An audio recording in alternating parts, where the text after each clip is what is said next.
자, 오늘 해설에서는 정말 흥미롭고도 은밀한 세계로 여러분을 안내하려고 합니다. 바로 세계에서 가장 강력한 권력 그리고 거대한 자본이 그 숨막히는 불확실성을 도대체 어떻게 통제하고 관리하는지 그 감춰진 장치들을 파헤쳐 보겠습니다. 본격적으로 시작해 볼까요? 여러분, 이런 상상 해보신 적 있나요?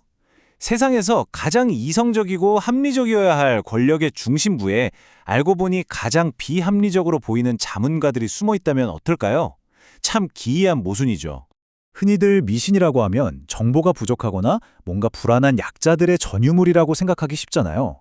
하지만 실제 탐사 기록들을 들여다보면 완전히 정반대의 이야기가 펼쳐집니다. 글로벌 엘리트들이 이런 비공식적인 자문을 일종의 보이지 않는 보험처럼 아주 적극적으로 활용해 왔다는 거죠. 바로 이 지점이 오늘 우리가 추적할 핵심입니다.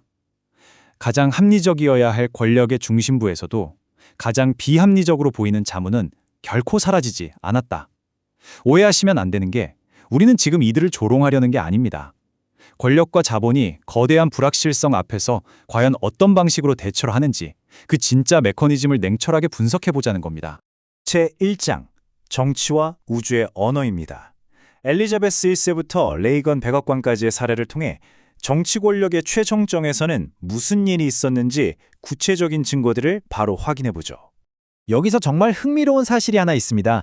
공식 기록을 보면요, 점성술이 레이건 대통령의 정책 자체를 쥐락펴락한 건 아닙니다. 하지만 1981년 암살 시도라는 정말 끔찍한 위기를 겪은 직후에 대통령의 일정표를 짜고 타이밍에 따른 위험을 관리하는데 점성술이 아주 적극적으로 쓰였다는 건 확정적인 사실이죠. 이게 뭘 의미할까요? 시간을 훌쩍 거슬러 엘리자베스 1세와 존 D의 시대를 보면 똑같은 패턴이 나옵니다. 점성술로 여왕의 즉위식 날짜를 고른 건 단순한 스케줄 관리가 아니었어요.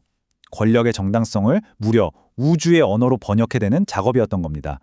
그러니까 권력자는 단순히 미래를 알고 싶은 게 아니라 그 미래에 대한 해석권을 통째로 쥐고 싶었던 거죠. 제2장 자본의 성장과 풍수, 글로벌 기업은 어떻게 공간 컨설팅을 활용하는가? 자, 그럼 고도로 합리적이어야 할 글로벌 금융과 상업의 세계로 넘어가 보겠습니다. 홍콩의 스카이라인을 상징하는 HSBC 본사 건물을 한번 떠올려 보세요. 이자율, 리스크 관리, 복잡한 통계 확률로 움직이는 그야말로 완벽한 자본의 성전이잖아요. 그런데 놀랍게도 이 건물이 풍수 직원의 자문을 받아서 명시적으로 설계되었다는 사실 알고 계셨나요? 눈에 보이지 않는 안정감이라는 아우라를 뿜어내기 위해서 그 고도의 합리성 안에 가장 비합리적인 안전장치를 떡하니 품고 있는 겁니다. 홍콩 디즈니랜드도 아주 비슷한 사례입니다.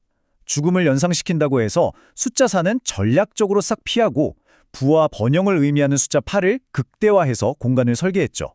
왜 그랬을까요? 자본주의는요, 이게 진짜 미신이냐 아니냐를 따지기 전에 사람들의 그 믿음이 가진 구매력을 철저하게 계산하기 때문입니다.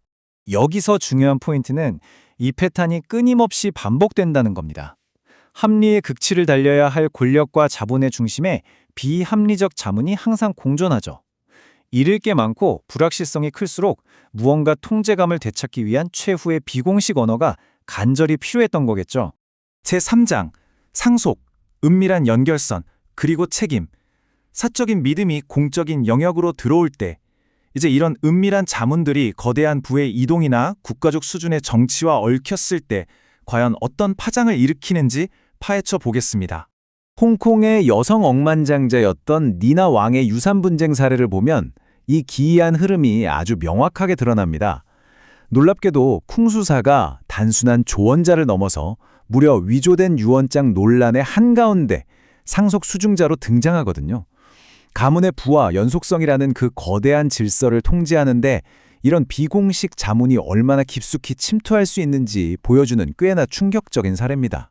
한국의 정치 스캔들에서도 비슷한 패턴이 종종 관찰되곤 하죠. 묘지 이장이나 무속 논란 같은 이슈를 다룰 때 우리는 아주 철저하게 탐사보도적인 시선을 유지해야 합니다. 법적으로 확인된 확정 사실, 정황상 강력하게 의심되는 부분, 그리고 해석의 영역인 의혹을 엄격하게 분리해서 봐야 하죠. 우리는 어느 한 정치적 입장을 대변하려는 게 아니라 권력 주변에 자리 잡은 이 비공식적 구조 그 자체를 객관적으로 들여다보려는 겁니다. 결국 정치의 영역에서 무속이나 풍수 논란이 터지면 이건 단순한 가십이나 종교 문제가 아닙니다. 지도자의 공적인 책임이 혹시라도 검증조차 할 수 없는 사적 믿음에 의해 훼손된 것은 아닌가를 묻는 아주 날카로운 핵심 질문이 되는 거죠. 절대 가볍게 넘길 수 없는 중대한 사안입니다. 제4장 미신의 현대적 포장. 전통적 자문은 어떻게 리브랜딩 되는가? 자, 이쯤에서 우리가 흔히 갖는 편견 하나를 깨보겠습니다. 동양은 풍수를 믿고 서양은 점성술을 믿는다는 식의 아주 단순한 프레임 말이죠. 사실 진짜 차이는 그들의 지리적 위치나 구체적으로 무엇을 믿느냐에 있는 게 아닙니다. 정말 중요한 건 그들이 이런 관행들을 대중에게 어떻게 정당화하고 어떤 세련된 언어로 포장해서 공개하느냐 하는 그 방식에 있습니다. 표를 한번 보세요. 현대화가 진행됐다고 해서 미신이 사라진 게 전혀 아닙니다. 그저 기업들이 좋아할 만한 아주 그럴듯한 리브랜딩을 거쳤을 뿐이죠. 점성술과 풍수가 이제는 리스크 관리라든가 웰니스 컨설팅, 공간 에너지 분석 같은 세련된 이름표를 달고 여전히 권력의 가장 내밀한 회의실 안에 조용히 자리 잡고 있습니다. 그렇다면 권력이 그토록 막대한 비용을 치르면서 비공식 자문을 구하고 공간을 바꾸고 날짜에 집착하는 진짜 이유는 뭘까요? 권력자들은 그저 불확실한 미래를 슬쩍 엿보는 것에 만족하지 않거든요. 그들은 다가올 미래의 서사와 의미를 설명할 권리, 즉 해석 권력을 자신들이 완벽하게 독점하고 통제하고 싶어 하는 겁니다. 여기서 가장 치명적인 문제가 발생합니다. 바로 책임이 연기처럼 증발해버린다는 거죠. 처음엔 그저 혼자만의 사적이고 해로울 것 없는 믿음에서 출발할지 모릅니다. 하지만 전혀 검증받지 않은 조언자들이 결국 조직 전체의 광범위한 공적 결정에 영향을 미치게 되고, 만약 무언가 단단히 잘못되었을 때 그 책임은 누구에게도 물을 수 없이 싹 사라져버립니다. 자, 오늘 해설의 결론을 내려보죠. 누군가가 개인적으로 풍수를 믿든 점성술을 믿든 그건 전혀 중요하지 않습니다. 진짜 문제는 미신 그 자체가 아닙니다. 그 사적인 믿음이 은밀하게 공적인 결정으로 번역되어 우리 모두에게 영향을 미치는 바로 그 아슬아슬한 순간, 거기가 진짜 위기인 겁니다. 오늘의 탐구는 자연스럽게 다음 해설로 이어지는 아주 도발적인 질문 하나를 남깁니다. 가만히 생각해 보세요. 왜 가난한 사람들의 점집 방문은 어리석은 미신이라며 조롱받는데 가진 자들의 불안은 수십억이 오가는 그들만의 은밀한 프리미엄 컨설팅 시장으로 둔곳하는 걸까요? 가진 자의 불안은 어떻게 거대한 시장이 되는가? 이 모순적인 질문을 꼭 한번 곱씹어 보시길 바라면서 오늘의 해설은 여기서 마무리하겠습니다.